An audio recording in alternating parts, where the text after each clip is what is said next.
hasta el día de hoy he visto que es el único ministro que de verdad está trabajando en campo, que hace operativos diariamente. Está en nuestros estudios la congresista Kira Alcaraz, que es congresista de Podemos Perú. Bienvenida, congresista. Gracias por estar acá. Gracias, Nicolás, por la invitación.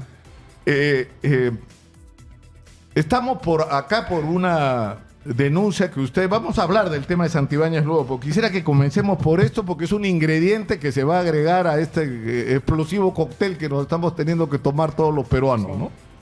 Que es el de... Ustedes están presentando una denuncia constitucional contra la fiscal de la Nación. Sí, efectivamente. Principalmente porque la fiscal no está permitiendo que los congresistas hagamos nuestro trabajo, que es legislar. Ella deduce y ha acusado a 11 congresistas de doble percepción, pero la doble percepción existe en el Perú y en el mundo hace mucho tiempo.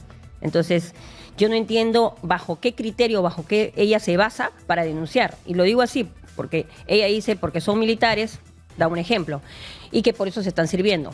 Yo pertenezco al gremio de mototaxis. No estoy ejerciendo ahorita el tema de mototaxis porque soy congresista, pero también hice un proyecto de ley para las motos. ¿Qué cosa quiere decir? Que también me van a investigar por haber hecho un proyecto y haberlo hecho ley.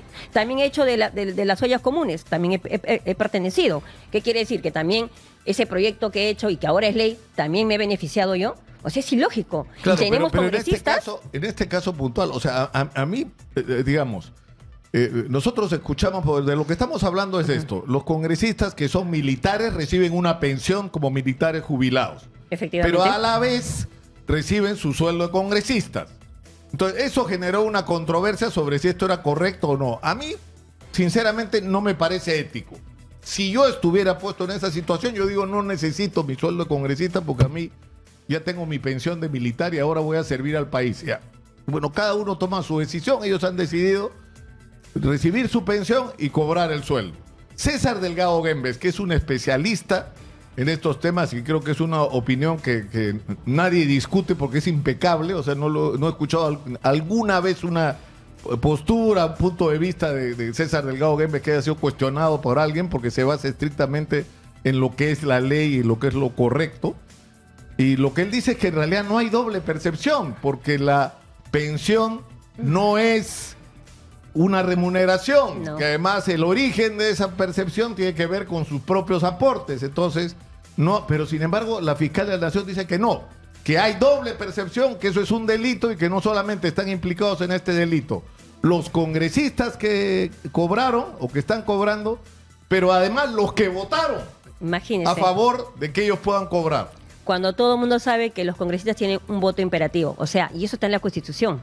Nosotros no somos responsables de lo que votamos o de lo que decimos en el Pleno. Pero imagínate, eso nos está cuestionando. Entonces, prácticamente, de lo que ella tanto habla, nos está poniendo una mordaza. Entonces, ¿qué cosa quiere que hagamos? O sea, ¿qué cosa quiere que digamos nosotros? Si nosotros solamente por votar nos está denunciando. O sea, ¿cuántos tendríamos que estar? O sea, los 130 congresistas vamos a terminar al final denunciados por la fiscal por nuestra manera de votar. Es ilógico. Cuando tenemos un montón de delincuentes que no tienen hasta el día de hoy, de alguna otra manera, han sido denunciados o han sido investigados, cuál de él es el trabajo de ella. Más bien está investigando a congresistas. Y yo no entiendo. Se supone que nosotros trabajamos para poder hacer leyes, pero ella al final no, se está arremetiendo contra todo el Congreso. Ahora, hay para cerrar esto, ¿no?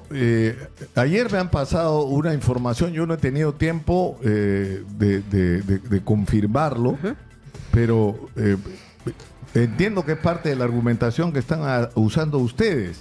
El doctor Víctor Cubas Villanueva, actual vocero del Ministerio Público, es un fiscal jubilado. ¿Sí? Él recibe en este momento una pensión. Efectivamente. Pero además recibe una remuneración como asesor. O sea, como parte del cuerpo de asesores, es decir... de la Fiscalía.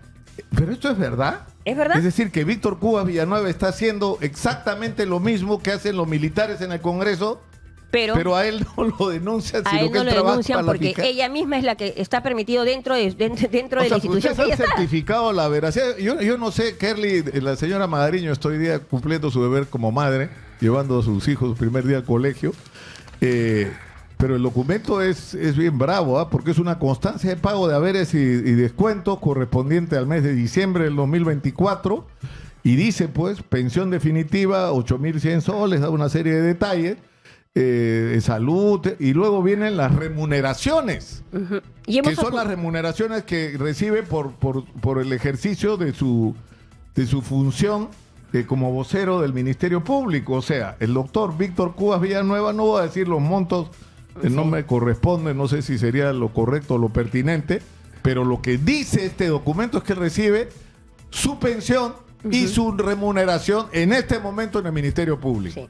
Y hemos adjuntado, o sea, por Dios. Hemos adjuntado, o sea, acá dicen que no tenemos pruebas, hemos adjuntado las pruebas en la denuncia que estamos haciendo, porque no podemos permitir, de verdad, y no es que yo me crea la banderada, pero ya estoy cansada de que puedan venir la Fiscalía a denunciarnos por cualquier cosa o por no decir por cualquier tontería que ellos crean, y simplemente no nos dejan hacer nuestro trabajo, que es legislar. Y no quiero incluir de alguna otra manera o mencionar a mis antiguos colegas que han pasado. Usted hace poco nomás hizo una entrevista de que, por ejemplo, a mi colega Digna Cayo con su esposo, cuando ya salió de que el denunciante, entre comillas, no había denunciado, ¿por qué procedieron? O sea, la Fiscalía simplemente, mire, y así es, la Fiscalía, si te ponen una denuncia por WhatsApp, una denuncia anónima, te abre investigación. Y tienen una rapidez para denunciar a los congresistas o para abrirles procesos, pero en menos de 24 horas. Pero cuando son los denunciantes, estos extorsionadores, estos gota a gota, estos asesinos que están matando a nuestra gente, nada que ver. Cuando un policía usa el arma para defenderse de su función, 3 procesos les caen. Inclusive tienen arraigo laboral, familiar, pero son detenidos. Los delincuentes no. Entonces, ¿en qué país estamos? Cuando un fiscal debe hacer su trabajo, no lo hace. Ya, pero ¿en qué va a terminar esto, congresista? Porque, es decir, lo que es cierto es que a mí hasta ahora no puedo creer esto, ¿no? Porque tú dices, los militares que están cobrando pensión y remuneración están cobrando doble percepción y por lo tanto denuncia constitucional contra ellos y contra los que votaron a favor del que tienen ese derecho. Que no tienen nada que ver. En mi oficina tengo a alguien igualito que está en la misma condición, él no lo denuncio. Ya, eso está fatal. O sea, ¿pero en qué va a terminar esto? O sea, ¿qué delito le están atribuyendo ustedes y cuál es el final de esto? Porque esto, ¿qué podría significar? Bueno, el delito lo que le estamos, en el cual yo he puesto es la transgresión a la función legislativa y que es autora del abuso de autoridad y precavirato, más que nada. Y segundo, y lo más interesante es, como tú acabas de decirlo, ¿no? De que cómo ella puede denunciar a nosotros, bueno, a un grupo de congresistas que hay seis personas que no están cubriendo de alguna otra manera, no están cobrando la doble presión. Igual los ha denunciado a los 11 por el voto y por cobrar, según ella. Si ella tiene también en la casa. Entonces yo creo que primero tiene que ordenar su casa antes de venir a mandarle a la casa. Pero lo más importante, es que la inhabilitación. Por eso yo digo, más allá de criterios de índole ético, digamos, ¿no? A mí me parece mal desde el punto de vista ético. Ahora, yo le creo, y además lo revisamos después de que escuchamos su palabra, lo que dice César Delgado, no es doble remuneración, la pensión no es una remuneración, no puedes equipararla. Entonces, sí, que sea desde el punto de vista ético correcto o no está en discusión, está en discusión si es legal o no. Y es legal, sí es legal, sí tienen derecho a cobrar. No nos gusta, pero tienen derecho a hacerlo. Entonces, no lo puedes denunciar por eso, pues. Imagínate, ahí hay un abuso de autoridad. Y lo peor es que ella ha puesto ese título que es doble de percepción.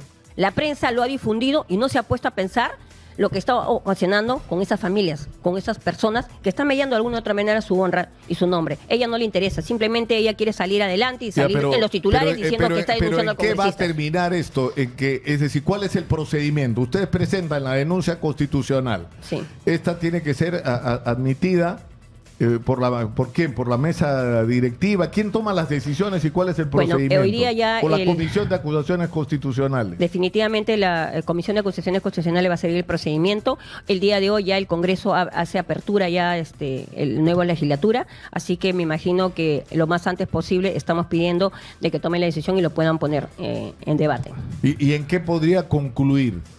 Es decir, o sea, están acusando a la fiscal por haber infraccionado la ley y la Constitución y por lo tanto eso podría ser causal ¿de qué? ¿De su destitución como fiscal de la Nación? Efectivamente, estamos pidiendo una destitución y una inhabilitación por 10 años. ¿Y esa decisión la puede tomar el Congreso o está...? Definitivamente, todo depende de que lo pongan en el Pleno, la subcomisión lo agende, votemos. Y yo creo que sí vamos a llegar a buen puerto, porque de verdad, de alguna otra manera, tenemos que hacerle un alto a este abuso que están cometiendo, no solamente buenos y malos congresistas. Esto podría terminar en la destitución de la fiscal de la Nación. Definitivamente, ¿De eso estamos hablando? definitivamente, porque ella está denunciando sin pruebas. Y como tú lo acabas de decir, la doble percepción que ella le ha puesto ese nombre que no es, nos ha denunciado a 11 congresistas. ¿Qué más puede pasar? Ahora, esto, si uno se sale de la discusión estrictamente legal sobre este caso, esto se da en un contexto de una guerra entre el Ministerio Público y el Congreso de la República, donde la Fiscalía de la Nación acusa al Congreso de la República de legislar a favor de los delincuentes. Por ejemplo, y hay un caso en el que no le falta razón. El hecho, lo de la detención preliminar, ¿no es cierto? El hecho que no se puede aplicar la detención preliminar sino a personas detenidas en flagrancia delictiva, o sea, cometiendo de manera flagrante un delito. Eso lo que está impidiendo es que la justicia actúe en relación a delincuentes que está claro que están involucrados en un delito, pues no lo puedes detener porque estás atado. Y ya, digamos, se supone que esto debió votarse. ¿Esto se va a corregir o no? Mira, se supone que esta semana, el jueves, es el pleno y están poniendo en agenda, la mesa directiva ya está eligiendo los puntos y eso justamente es uno de los puntos que van a poner en debate. Y sí se puede cambiar, se puede regular. Cambiarla no, regularla sí. Pero lamentablemente cuando ponen títulos que no son eso de la flagrancia, eso es mentira. Lo que de alguna otra manera se ha dicho es de que cuando van y detienen en este caso al supuesto delincuente, porque hay que decir supuesto porque todavía no hay pruebas, es de que tiene que haber su abogado. Pero si no está el abogado, dicen de que tenemos que volver otro día. Eso es lo que le han dicho, es mentira. Cuando tú vas e intervienes una casa, si no tiene el abogado, ellos van a la hora de intervenir con un abogado. Un abogado de oficio. De oficio, que te pone. No tienes abogado, perfecto, te pone. Pero eso existe, eso no requeriría una rectificación. Pero por eso te digo, pero eso es lo que están diciendo, eso es lo que dicen, de que cuando tú vas a detener a un delincuente, si el delincuente no cuenta con un abogado, vuelves otro día. Eso es mentira. A la hora que intervienen al delincuente, bueno, al presunto delincuente, van con un abogado de oficio. ¿Para qué? Para que continúe el proceso. Mientras que el detenido o el investigado trae a su abogado y continúa la detención. No es como lo están diciendo, sino que lo están mal explicando y lo peor es que hacen ver como que nosotros estamos atribuyendo, que estamos dándole facilidades a los delincuentes. Ahora, ¿qué es lo que van a hacer? Porque no es solamente esta ley, es decir, yo lo he dicho al comienzo del programa el día de hoy, ¿no es cierto? Yo creo que la preocupación de los ciudadanos es que, por ejemplo, la conducta del Congreso sea legislar para ayudar a la lucha contra el crimen, no para ponerle dificultades a la lucha contra el crimen. Y es cierto que ha habido decisiones que en vez de ayudar, y esto ocurrió en casos donde, por ejemplo, las iniciativas del señor Valdemar Cerrón está pensando en su hermano y sus procesos y cómo darle una ayudadita a su hermano en sus procesos y con eso está perjudicando a la sociedad, no favoreciendo solo a su hermano. Y eso está mal, ¿no? Definitivamente, pero acuérdate que todavía no se ha votado. Eso, o sea, uno puede, a ver, te voy a decir, los 130 congresistas podemos hacer proyectos de ley, proyectos que se debaten en el pleno y ahí se decide. Y la mayoría la tiene clara. Lamentablemente, hay proyectos que tienen nombre propio y no somos tontos, la mayoría sabemos por qué votamos y la población puede votar quién vota a favor y quién vota en contra, quién está a favor de favorecer a los delincuentes y quién está a favor de beneficiar a la población. Así de simple. Ahora, vamos a hablar, tenemos tiempo todavía antes de la pausa, ¿no? Usted se puede quedar un ratito más, sí, ¿no es cierto, congresista? Porque, o sea, es inevitable hablar del tema de Juan José Santibáñez. Yo quisiera hacerlo después de la pausa, pero antes quiero cerrar este círculo. Con respecto a esta denuncia constitucional que están presentando contra la fiscal de la Nación, eso ustedes están planteando que entre en la agenda de una vez y que se abra un proceso de acusación constitucional contra la fiscal que puede concluir en su destitución. Definitivamente, la Subcomisión de Acusaciones Constitucionales tiene que agendarlo lo más antes posible, es lo que estamos pidiendo, y lo puedan poner automáticamente ya a votación para poner la destitución, porque de alguna otra manera no es que me crea la defensora del Congreso, pero ya de verdad estoy harta de que vengan y nos chanten cosas que no son. Pero también es difícil defender al Congreso. Yo lo sé, yo no hablo por el trabajo. Ustedes mismos dijeron hay que irnos todos, ustedes no están ahorita participan de la mesa directiva y están diciendo que lo que habría que hacer es adelantar las elecciones. Mira, y no les hacen caso. como te digo, no es lo que quieras, son los votos que tienes. Y ahí la población debe darse cuenta quién vota a favor y quién vota en contra. Somos 130 congresistas, la decisión la tenemos los 130 congresistas, no solamente 10 o 20. Y lamentablemente cuando no alcanzan los votos no se pueden tomar las decisiones. Así de simple. Tenemos que ir, congresista, a la pausa y quisiera que tras ella regresemos para hablar de la situación de Juan José Santibáñez, que dicho sea paso, él también está diciendo que iba a denunciar a la fiscal de la Nación. No, ya a estas alturas me perdí, ni sé por qué, porque tantas acusaciones que van y vienen, pero la situación que está pasando el ministro del Interior es muy complicada. Entonces, más allá de cualquier consideración, la pregunta se cae de madura. O sea, ¿es Juan José Santibáñez la persona indicada para continuar en la conducción del Ministerio del Interior? ¿Sí o no? O sea, no estoy diciendo que sea culpable e inocente de los cargos que se formulan en contra de él. Eso lo resolverán las investigaciones y la justicia. Pero esto es demasiado tóxico para lo que necesitamos. Regresemos con ese tema, por favor. Estamos con Kira Alcaraz, congresista de la República. Con ella volvemos. Esto es Exitosa, la voz de los que no tienen voz. Regresamos. Estamos en Exitosa, la voz de los que no tienen voz. 95.5 de la FM en Lima, canal 34 de Movistar. Estamos en el 6.1 de la televisión digital terrestre. Soy Nicolás Lucar, esto es Hablemos Claro. Está en nuestros estudios la congresista Kira Alcaraz. Ella es parte de la bancada de Podemos Perú y ella es la autora de una denuncia constitucional que se ha presentado contra la fiscal de la Nación. ¿Cuál es la motivación de esta denuncia? Que la fiscal de la Nación a su vez había denunciado a los congresistas, que no solamente los congresistas militares que recibían su pensión de jubilados como militares más su remuneración de congresistas, pero ella ha denunciado además a quienes votaron a favor de que esto era correcto, es decir, que ellos podían recibir su pensión y además su remuneración, con el argumento que era doble percepción. El problema es que según los especialistas esto no es cierto. La pensión no es equivalente a una remuneración y por lo tanto sí es posible, y es más, ocurre que una persona que es jubilada y tiene una pensión además recibe una remuneración por el trabajo que realiza en el presente. Ahora, lo paradójico de esto, lo contradictorio mejor dicho, es que la fiscal de la Nación denuncia a los congresistas militares y a quienes votaron a favor del derecho de cobrar aparte de su pensión la remuneración, cuando en su propia oficina, según los documentos que nos ha alcanzado la congresista Kira Alcaraz, el doctor Víctor Cubas Villanueva está exactamente en la misma condición de que los militares. Es decir, él cobra como jubilado del Ministerio Público y además su sueldo como funcionario actual del Ministerio Público en su condición de vocero de la Fiscalía de la Nación. Es decir, los acuso en el Congreso por hacer algo que en tu propia casa estás haciendo. Es decir, allá es ilegal, acá es legal. O sea, los argumentos son fuertes, ¿sabes? Ahora, ¿en qué va a terminar esto? Podría terminar en la destitución de la fiscal de la Nación. Pero por el otro lado, digamos, porque en esta confrontación ha sido protagonista la fiscal de la Nación, pero también el ministro del Interior. El ministro del Interior está enfrentando serios problemas. En este momento su vivienda está siendo allanada.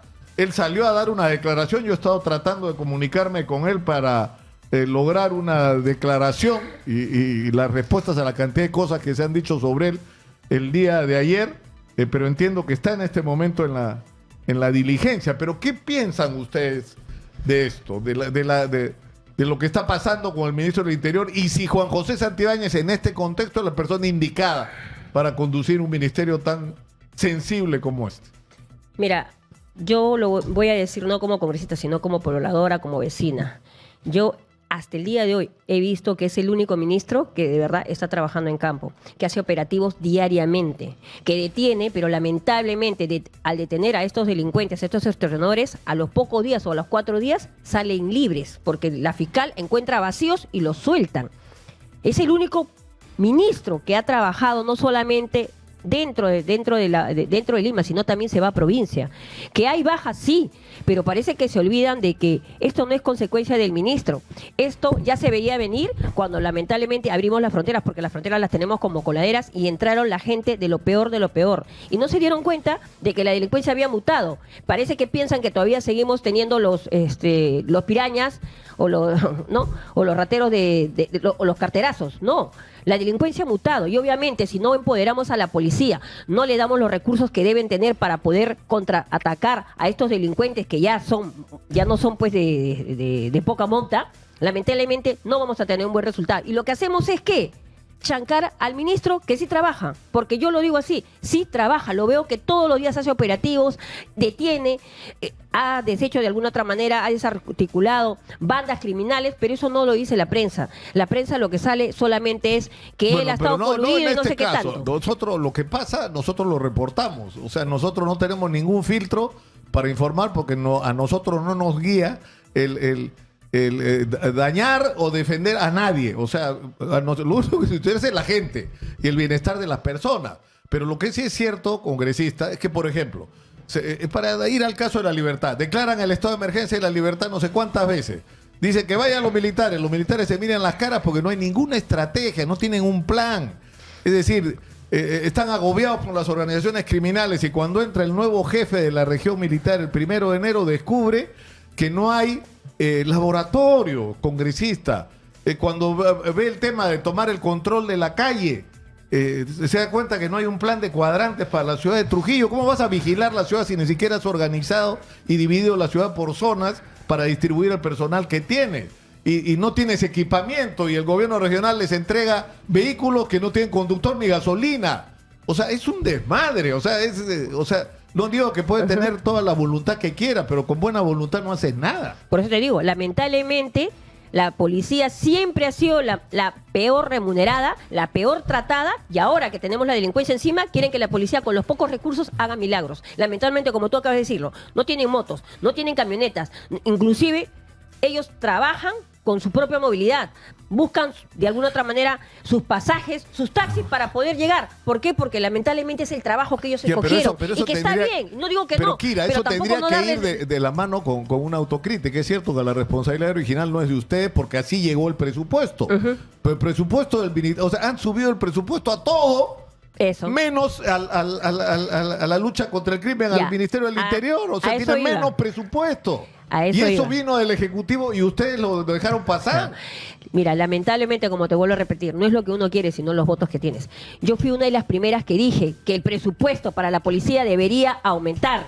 Y lamentablemente, y así te lo digo, y eso pueden ver las estadísticas, cada vez que hay un presupuesto que aumentar para salud, para vivienda o para cualquier ministerio, chapan de lo que es para la policía. Siempre chapan su presupuesto de ellos y no lo contabilizan. Y ahora quieren que ellos de alguna otra manera, se podría decir que son los relegados, son los pobrecitos, que hagan lo que tienen que hacer con los pocos recursos que hay. Si no tienen presupuesto. Están haciendo maravillas de alguna otra manera o se están ingeniando para poder hacer. Kira, y ellos están viendo. Tú dices, el ministro hace lo que puede con los recursos que tiene que son limitados, ¿no es cierto? Ha heredado, es lo que él mismo dice, que ha heredado una situación, ¿no es cierto? Y encima tiene el problema de que la fiscalía, porque esa es la teoría, ¿no? Que la policía captura y la fiscalía suelta. Yo puedo dar fe que hay muchísimos policías que piensan eso. En ese sentido, hay más o menos sintonía con lo que piensan muchos policías. Que la responsabilidad de la situación no es de ellos, sino de la policía. Pero, en fin. Pero, ¿cómo vamos a...? O sea, esto no da más, Kira. O sea, en este contexto no podemos seguir mientras... O sea... Hemos sido testigos, yo creo que las últimas horas son absolutamente gráficas, ¿no? O sea, la casa del ministro del Interior siendo allanada. Imagínate. Bronca en los medios de comunicación. Ustedes mismos denunciando a la fiscal de la Nación en un contexto en el que la gente está sufriendo por la crisis de inseguridad y no tenemos respuestas. Imagínate tú ahora qué mensaje le estamos dando a la población de que un ministro que está combatiendo la delincuencia sea allanado. Entonces la gente dice, oye, este es el que nos representa, este es el que nos defiende, si está siendo allanado y está siendo denunciado por la fiscalía. Ese es el mensaje que le estamos dando. Más inseguridad, ahora, más inestabilidad. Él está viajando a una reunión de ministros del Interior. ¿Es pertinente ese viaje a estas alturas? ¿No sería mejor que, por más importante que sea el viaje, Ahora, por más trascendente que sea esa reunión, no hay nada más importante en este momento que nuestra seguridad y que se resuelvan todas las dudas que hay con respecto a la conducta del hoy ministro del Interior.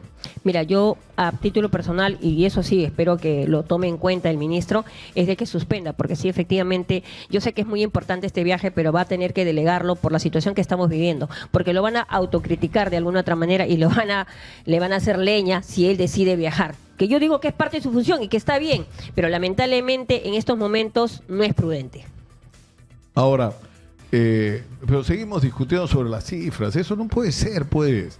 O sea, que el SINADEF diga una cifra y el ministro contradice las cifras.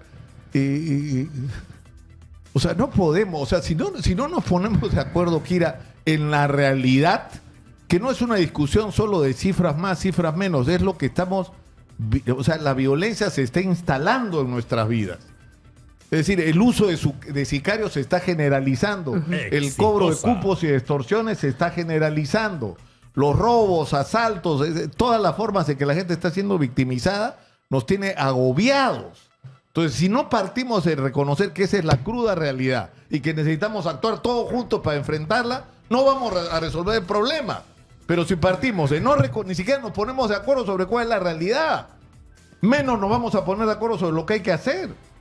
Lamentablemente el MEF, cuando hemos pedido y hemos solicitado para lo que es el tema de seguridad, da muy pocos resultados. Lo que tenemos que hacer es declarar en emergencia a la Policía Nacional de Perú para que puedan de alguna otra manera, haya presupuesto, pues, ¿no? Y eso es lo que vamos a tener que hacer. Hay una propuesta de alguna otra manera para poder hacerla ya ahora en este crédito que va a entrar. Porque lamentablemente, si no le damos el presupuesto para que pueda la policía hacer su trabajo, no vamos a tener resultados. Y el MEF lo tiene que tener bien claro eso. Ahora, en este contexto, no sería buen gesto, yo lo dije hace un rato, ¿no? Ustedes propusieron, y lo han hecho varias veces, de que la salida de la crisis política del país era el adelanto de elecciones y no tuvieron el respaldo. Pero en este contexto, en el que el Congreso se ha vuelto a subir el presupuesto otra vez, ¿no es cierto? ¿No sería un buen gesto que el Congreso de la República apruebe reducir 100 millones de soles de su presupuesto para entregárselos a la policía para la lucha contra la inseguridad? Pero no solamente no solamente el Congreso, yo pienso que todas las instituciones deberían de alguna otra manera dejar parte de su presupuesto e invertir en la Policía Nacional Peruana, porque lamentablemente si no invertimos en seguridad no vamos a tener resultados. Y yo sí estoy de acuerdo, porque de alguna otra manera, ¿en qué se está invirtiendo? Congresista, muchas gracias por estar con nosotros y nos esperan, me temo, tiempos más tempestuosos, ¿no? Definitivamente. Porque este tema de la fiscal de la Nación es delicado. Es cierto, se da un contexto de confrontación, pero me da la impresión que el argumento es sólido y va a ser difícil. No sé qué respuesta va a dar la fiscal de la Nación a esto. Sinceramente, no sé. Muchas gracias. No, a ustedes por la oportunidad y de verdad no solamente es la denuncia de la doble procesión que tiene ahí con el señor Víctor Cuba, sino también tenemos información que también hemos adjuntado, ¿no? De la fiscal de la Nación, Delia Espinosa, donde nombra a dedo a su amiga Rosario López Wong. Entonces también hemos adjuntado, o sea, tenemos bastantes pruebas y solo se las hemos hecho llegar a usted para que lo puedan tener. Pero la acusación está centrada en este tema. Sí, efectivamente. Porque el nombramiento de la fiscal, que es verdad, no estaba en el ranking y de repente saltó como demasiado arriba de lo que correspondía, simplemente, pues según la versión de ustedes, por amistad, ahora, no por mérito. Yo te digo una cosa, o sea, ¿cómo tú de alguna otra manera promueves algo que tú no estás haciendo? O sea, discúlpame, pero estamos hablando acá ya demasiado rápido, ¿no? Ella dice que se da o se jacta de ser una fiscal intachable, pero ordena tu casa, pues, antes de querer ordenar la casa ajena. Y lo peor es que tú acusas a 11 congresistas que no tienen nada que ver acá, pero ¿qué está haciendo en su casa ella? La doble procesión ya está hecho y ahí está aprobado. Entonces acá estamos haciendo con pruebas, no como ella dice. Yo he puesto la denuncia con pruebas y ahí están los documentos. Muchas gracias, congresista, por estar con nosotros. Kira Alcaraz de Podemos ha estado acá en Exitosa y nos vamos